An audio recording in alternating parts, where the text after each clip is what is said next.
Hello, my beautiful human and humanoids, and welcome to my channel. If you are a returning Vixen, welcome back. A very, very warm welcome. I've missed you. And if you're new here, why don't you go ahead and consider subscribing so that you can join Vixenville? I'm sure you're asking yourself, what in the world is Vixenville? Well, Vixenville is the only place in the world where every citizen is a Vixen. As you may know, based on the title of this episode, we are reviewing episodes 4 through 6 from season 1 of Tales from the Crypt. This is part of my series doing a rating and reviewing of every single episode of Tales from the Crypt that ran from 1989 to 1996. Now, before we get into this particular episode, I do want to preface it by saying that I don't know if you happen to know, but I am a black femme. I am a queer, autistic black femme, and as such, this is going to temper the way that I view the world. Now, obviously, this show is a product of its time. I do my best to give it a lot of grace, but it's very difficult sometimes to go back to these things that we thought were acceptable and not see it through the lens of the world and the life that I have lived. And as such, there will be commentary about some of the episodes going forward. Like those first three were pretty easy peasy, but they get into it real quick, real fast, and in a hurry. So you might see some things that you don't agree with, and that's totally fine. I fully encourage discourse in the comments and such. But I just wanted to make you aware of it. My existence and the identities that I uphold and exhibit are going to temper the way that I see things and the way that I perceive media as well as the world around me. And you will see that reflected in this video as well as going forward. So with that in mind, if you're ready to go ahead and get into it, we will go ahead and get started on the 4th episode from season 1, which is called Only Sin Deep. So when I first saw the title of this particular episode, I thought it was the one that scarred me as a kid. And low-key after watching it, I kind of wish it had been, because there were parts of this that were a little difficult to kind of get through, but we'll get through that after I give you a summation of the episode. So basically, this episode follows around a white femme sex worker. That is not what they called her in the show, but it's 2023. I'm gonna edit a few things, make it a little bit more appropriate. So, white femme sex worker who works across the street from this very ritzy fucking building. Very clearly high-end people and stuff like that. And she feels that this is the life that she deserves. And as such, she's going to do what she has to do to get this particular life. So she takes it upon herself to attempt to rob a pimp, but unfortunately, there was a scuffle that ensued. She ended up shooting him and killing him. She stole his jewelry and took it over to a pawn shop where the guy was like, yo, this is climate change hot, baby. Like, it is a little bit spicy. Can't take that from you. But instead, he offers to pay her for her beauty.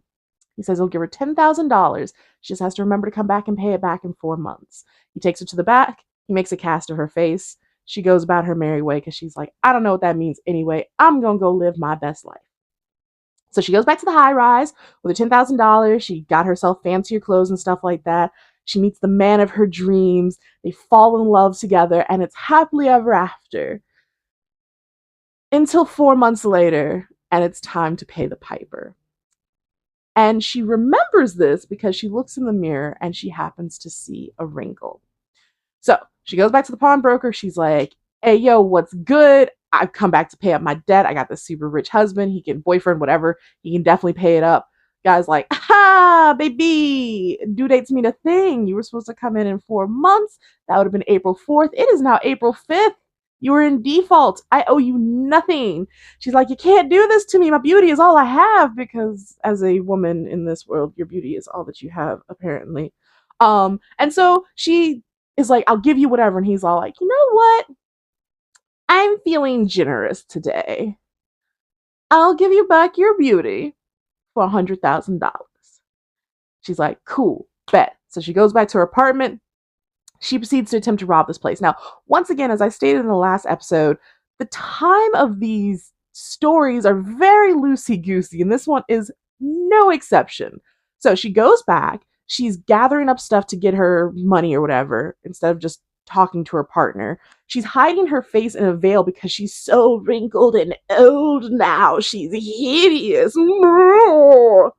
So when her husband or boyfriend or whatever comes home and catches this random woman in a fucking mourner shawl, he's like, who's robbing me and why? And instead of, like talking to him like a normal, reasonable person, she shoots and kills him. Because why not? Who needs communication? Bah. She goes back to the guy and is like, I've got the money, give me the beauty back. But while he's talking to her, a police officer happens to come in with a copy of the current newspaper. The pawnbroker takes it to the back to her to show her, where a picture of her face is all over the front page as being a wanted murderer. So even though she now has the money to get her beauty back, she can't take her beauty back. She has to live as a hideous old crone for the rest of her life, because if she shows herself again, she'll be wanted for murder. And this particular episode ends with her taking back the cast of her beauty. She's cradling it like a baby. She happens to bump into a sex worker that she used to work with previously, who is a black femme, which we will get into that as we were rating it. And she falls, the bus shatters. She's trying to pick up the pieces. People are gathered around staring at her, and that's how the episode ends. And I'll be honest, it's a solid episode. Like, the content is really good. It's a really interesting concept entirely. They had a few things that didn't make any sense, like the reason why the pawnbroker was gathering her beauty. He was doing this to other people. Like, they hinted at it previously, because while she was going to go pawn her stuff off, another woman came in and was just like, you lied to me. And she was also covered in a shawl. So it was supposed to be like foreshadowing about what was going to happen. So this guy is like collecting the beauty of women to do voodoo on his dead wife's corpse. He just keeps stealing other women's beauty to replenish her to herself. It doesn't never get explained beyond that. I don't know why that was there. Like, just gathering their beauty would have been enough. You didn't need all that extra stuff. Y'all did too much. But there were a few things that I found unintentionally poignant about this particular episode. And I'm not 100% sure if they realized what they were doing when they did it. So, again, she is a white femme sex worker who feels entitled to a level of class and upper echelon that she feels she has been denied. When we first meet her, she is working with a black femme sex worker who has a pimp, the pimp that our main character ends up murdering. Now, the feeling that I got from this character was that she's very much so all for one and one for none but me type deal. This is evidenced by the fact that when she kills the pimp, she comes back, she's running out of the alley, frantic, laughing, because what's another dead nigga? Nobody's gonna give a fuck. And the black girl asks her, like, what has happened? And the white woman responds with, "You're freelance now, honey." Oh, shit. Which I found very problematic, because as a white femme in this type of space, I imagine she doesn't experience quite the same sort of ills that a black femme as a sex worker working the actual stroll would experience. Historically, black femmes are some of the most marginalized, abused, and unprotected people in like world history. I say some of, there are obviously other situations and cultural things, but again, I speak from my experience as a black femme. Take it out in the comments. But this woman had a pimp because it was better to have an abusive man who could protect you than to be out there in the wild.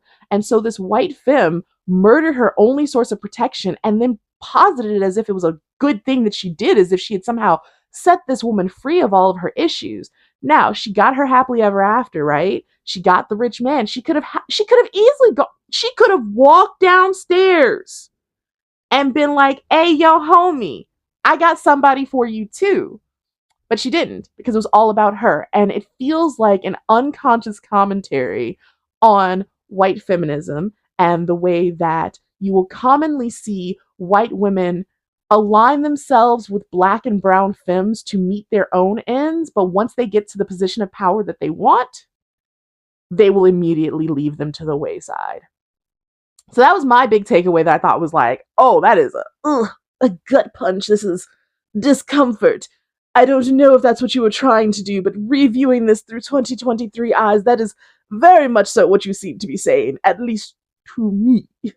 The other thing that I found a little bit problematic and kind of troubling, but this is a common theme and it hasn't changed because we have a weird obsession with youth and aging is a terrible thing for women to do. The idea that like age and ugly are synonymous with each other. Like she didn't get like weirdly disfigured. She got old. That's it. She got wrinkly and old. And that was enough for this woman to completely flip her shit. And it was enough for her boyfriend, husband, whatever, to not recognize her and think she was some sort of monster. And the sex worker that she ran into on the street was her associate. I definitely don't want to say friend because I don't know. If I came up on some money, I'd definitely be going back to my friends. But you know, that's just me. But yeah, so she runs into her and she doesn't recognize her because she's old now, and old means ugly. Blah. So it was a little bit whack on those ends. But whether intentional or not, I do think it did open up a really interesting commentary and conversation about that sort of thing. And so overall, because again, the story itself was pretty good. And if they kind of clipped a few of those things and hadn't intermingled it the way that it had, I feel like it could have probably been a 5 out of 5. But because I don't feel like the commentary was intentional, I feel like it was more mocking and using black women and black people as a punchline, especially back then. I have to dock it a point. But overall, a pretty solid episode. I would watch it again. I would try and see if maybe I don't feel that sucker punch feeling that I felt that first time when I watched it. But, you know, not so bad. 4 out of 5 Crypt Keepers for this particular episode. Only sin deep. Our next episode is called Lover Come Hack to Me. The premise of this particular episode is that there's a young woman by the name of Peggy who has just gotten married to a gentleman by the name of Charles who is clearly using her for her money. Through a series of weird and unfortunate events as they are leaving on their wedding night to go enjoy their honeymoon, they end up stranded and have to stay at this abandoned mansion like down the street from where Peggy lives or whatever. And somehow just everything is working itself out. The doors open, the electricity works, the fireplace works. Charles is ready to try and consummate the marriage because he's been with her for so long they haven't had sex yet. And she's like, no, it has to be perfect. Like, we have to make sure everything is perfect. I want to do it in a bed. I want this. I want that. And she keeps kind of trying to confirm that he loves her this entire time. So they go to the bedroom. They do the thing because she's all hot and sexy now because she's a married woman. She can get it in. They have sex. Afterwards, she's cuddling him and she's like, I love you so much, and oh my god, I felt the baby implant and it's gonna be a little girl and everything is perfect, and you're just like, oh no, this broad is crazy. As good loving sometimes be doing, Charles falls asleep and he has a dream about Peggy's mom in the same house on her wedding night. And Peggy's mom, he's witnessing it like from a third person perspective. It's very clear that he can't see or interact with anything. So he watches her come into the house and she's giggling with her husband and saying a lot of the things that Peggy had also said to him about how she wants everything to be perfect. And she's confirming that her husband loves her. And they have sex on the couch in front of the fireplace where there's a giant axe over the mantle. And after they finish having sex, Peggy's mother looks down at her lover and tells him how much she loves him and how she feels that the baby is already implanted, a little girl, and she's going to be perfect. And you're just like, oh, crazy runs in the family. And then she starts in on this speech about how they have the perfect love and he loves her so much and she loves him so much and everything is great. But eventually, love begins to sour and rot sets in, and this once perfect, beautiful thing begins to decay and atrophy, and how this isn't something that she wants to experience. And so to prevent that, as she's pulling the giant battle axe off of the mantle, she's gonna murder him. And so she murders the ever living shit out of her husband. Charles wakes up, is like, what the fuck just happened, y'all? Tells Peggy about the nightmare. And Peggy explains that it's true, that her mother and her father had the perfect relationship because there's never a chance for anything to go wrong. And she's going to do the same thing that her mom did. And so she goes to kill him. And what ensues happens to be one of my favorite, I was just like, oh, this is great. A perfect love that I can make sure that time does not spoil. We don't have a perfect love. Peggy, I married you for your money. I've never loved you. That's not true. Yes, it is. Yes, it is. See? Now, I brought this to kill you on our wedding night. I was gonna blame it on a burglar, and then I was gonna inherit all your money. He loved me and proceeds to hack him to bits. As he dies, his hand opens and it reveals that he's holding the bullets in his hand. So the episode ends with her being picked up by her great aunt, who didn't approve of the wedding to begin with, and being all like, everything was perfect. It was the most amazing wedding I've ever had. And our honeymoon night was great. And I'm pregnant with a baby. And she's going to need a man one day, as if to imply that they will be continuing the cycle. Now, I did not particularly like this episode. This one gets like a 1 Crypt Keeper out of 5 for me. I know that they probably had limited funds and limited actors and stuff like that, but like, in the dream sequence flashback, Peggy's mom was played by the actress who plays Peggy, which one could potentially argue that because it was a dream and he doesn't know who Peggy's mom is particularly, I don't think they've ever met or anything like that, he just kind of imposed Peggy's face onto her, but I don't know if that's what else was taken away from it or not. And I thought it was just a little weird and a little whack. I also kind of wish that they had really leaned into the whole he doesn't actually love her thing, and so she doesn't kill him. And I kind of wanted them to stay together in this really weird, fucked up, like, yeah, we're crazy together type thing. And they didn't. I also didn't like the implication that this was just a thing that her family does and will continue to do for whatever reason. There was an element of supernatural that was never really properly touched on, and that I didn't think was particularly necessary. Like, we didn't need the dream sequence. She could have just killed him and given us a narration, or she could have had the flashback to explain it to us why she was doing what she was doing. And it felt like they were trying to insinuate deeper intentions or lore than maybe what there was, or what could be properly examined in such a short time frame, with it being about 22 to 26 minutes per episode. So yeah, that one gets a 1 Crypt Keeper out of 5 for me. It felt like it went on for entirely too long as well. Like, the pacing was really bad and weird, and I love something that keeps me guessing, but in a way that feels productive and fun. Whereas, like, because I already know that there's always going to be twists with a Tales from the Crypt episode of some sort, I was looking for the twist, but I found myself, like, poking at, like, virtually everything, and that's not really fun. Like, I would like for something to be intentional and kind of peppered throughout in a way that makes you feel accomplished when you do figure out what the twist is. And I would have never figured out the twist was just that, like, this is just what the ladies do, and they're very much so on some Johnny the Homicidal Maniac, like, I will immortalize the moment stuff. So yeah. Weaker episode. Was not a big fan of it.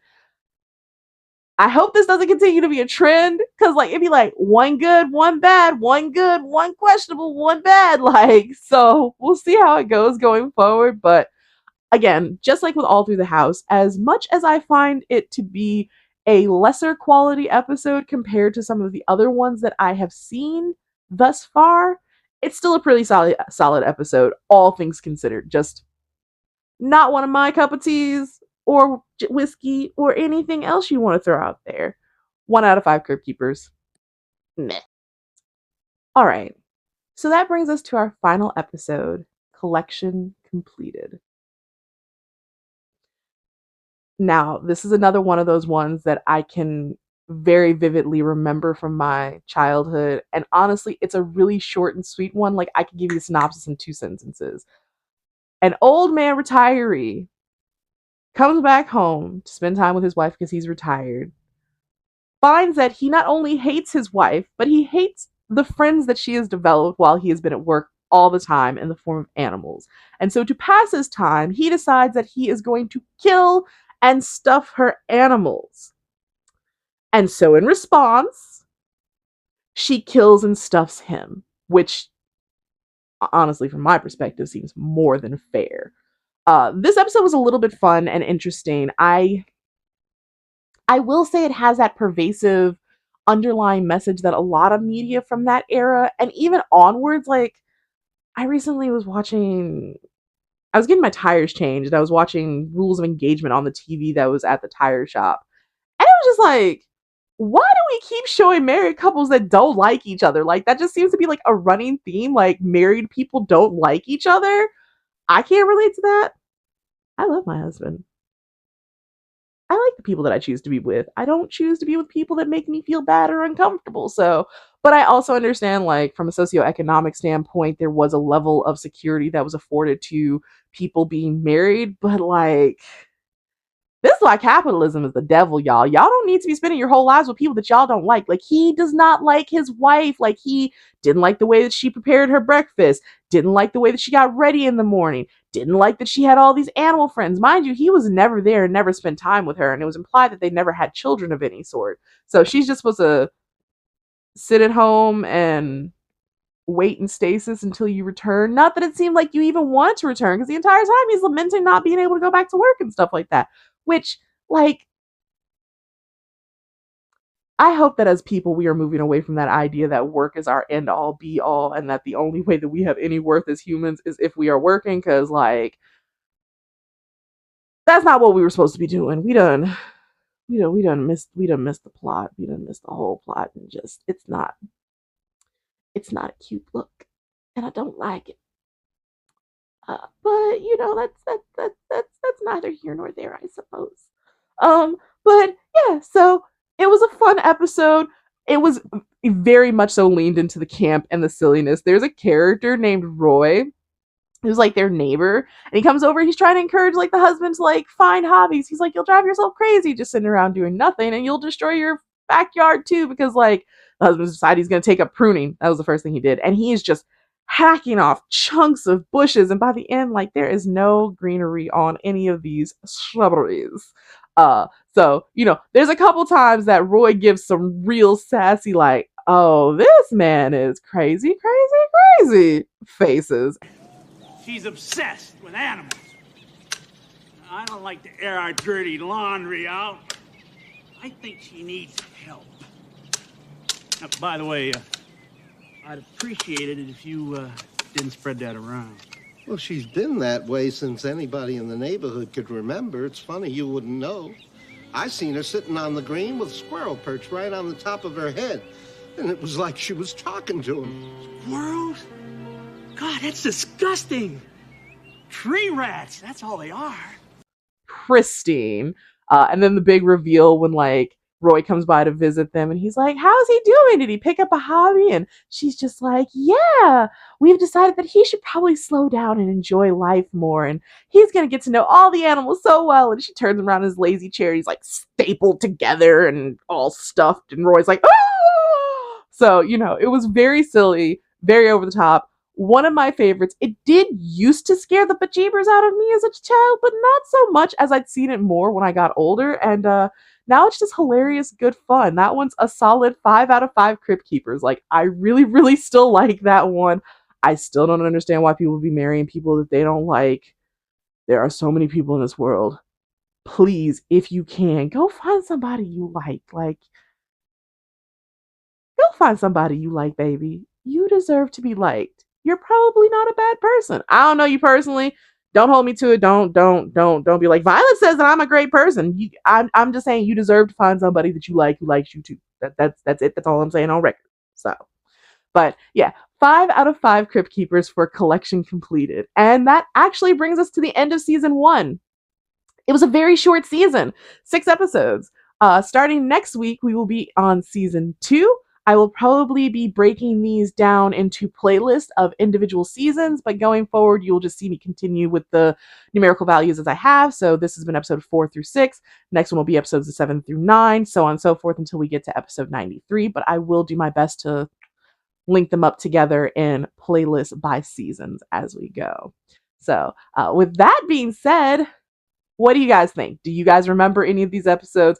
Do you think I'm thinking too much? Which is totally fair. Like, I have been told by a trained professional that I think entirely too much, but I often then counter with, why is that a problem? But yeah, let me know in the comments below. How did you feel about any of these episodes? How do you remember any of these episodes? I saw a few of you mentioning episodes that you guys are looking forward to in the future that I haven't quite gotten to yet. I cannot wait to get to those. I am so excited. I've already finished all of season 2. I need to start on season 3 and start taking notes and stuff like that. But for now, if you like what you saw, please make sure to like the video and please subscribe to join Vixenville, the only place in the world where every citizen is a vixen.